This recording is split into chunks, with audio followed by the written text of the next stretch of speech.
Development of computer. First generation computers 1940 to 1956. Vacuum tubes. The technology behind the primary generation computers was a fragile glass device which was called vacuum tubes. These computers were very heavy, really large in size. They weren't very reliable, and programming on them was a really tedious task, as they used high level programming language and used no operating system. First generation computers were used for calculation, storage, and control purpose. They were too bulky and large that they needed a full room and consumed a lot of electricity. Main first generation computers are electronic numerical integrator and computer. Was a general purpose computer. It had been very heavy, large, and contained 18,000 vacuum tubes.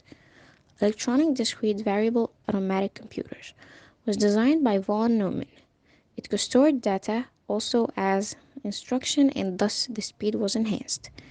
Universal automatic computers was developed in 1952. Second generation computers 1956-1963. A transistor. What is a transistor? A transistor is a miniature semiconductor that regulates or controls current or voltage flow, in addition amplifying and generating these electronical signals and acting as a switch or a gate for them. Typically, transistors consist of three layers or terminals of a semiconductor material, each of which can carry a current. Why transistors are important? On its own, a transistor has only one circuit element. In small quantities, transistors are used to create simple electronic switches. They are the basic element in integrated circuits, which consist of a large number of transistors interconnected with circuitry and banked into a single silicon microchip. Transistors are also used for low frequency, high power applications such as power supply inverters that convert alternating current into direct current. Additionally, transistors are used in high frequency applications such as oscillator circuits used to generate radio signals. How does a transistor work? A transistor can act as a switch or a gate for electronic signals, opening and closing an electronic gate many times per second. It ensures the circuit is on if the current is flowing and switched off if it isn't. Transistors are used in complex switching circuits that comprise all modern telecommunication systems.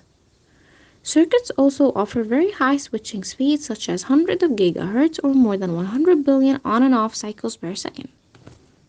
Third generation computers, 1964-1971. Integrated circuits. An integrated circuit, also referred to as an IC, is a set of electronic circuits on one small flat piece of semiconductor material, usually silicon. Large numbers of tiny metal oxide semiconductors field effect transistors integrate into. It was first produced in the United States, and electronic chips contains tens of thousands of different components crammed into an area of about 30 to 40 square millimeters and can store 64,000 units of information. This results in circuits that are order of magnitude smaller, faster, and less expensive than those constructed of discrete electronic components. ICs are now used in virtually all electronic equipment and have revolutionized the world of electronics. Computers, mobile phones are now inextricable parts of structure of modern societies, made possible by the small size and low cost of ICs such as modern computer processors and microcontrollers. Since their origins in the 1960s, the size, speed, and the capacity chips have progressed enormously. These advances, roughly following Moore's law, make the computer chips of today possess millions of times the capacity and thousands of times the speed of computer chips of the early 1970s. ICs have two main advantages over discrete circuits: cost and performance. The cost is low because the chip with all their components are printed as a unit by photolithography rather than being constructed one transistor at a time.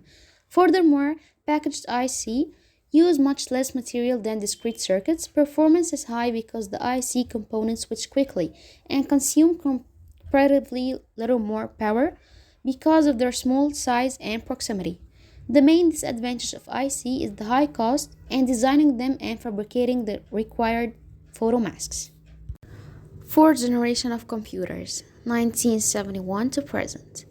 These computers use the VLSI technology, or the Very Large Scale Integrated Circuits technology.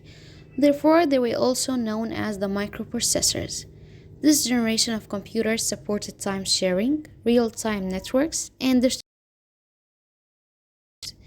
it used semiconductor random access memory and ROM read only memory.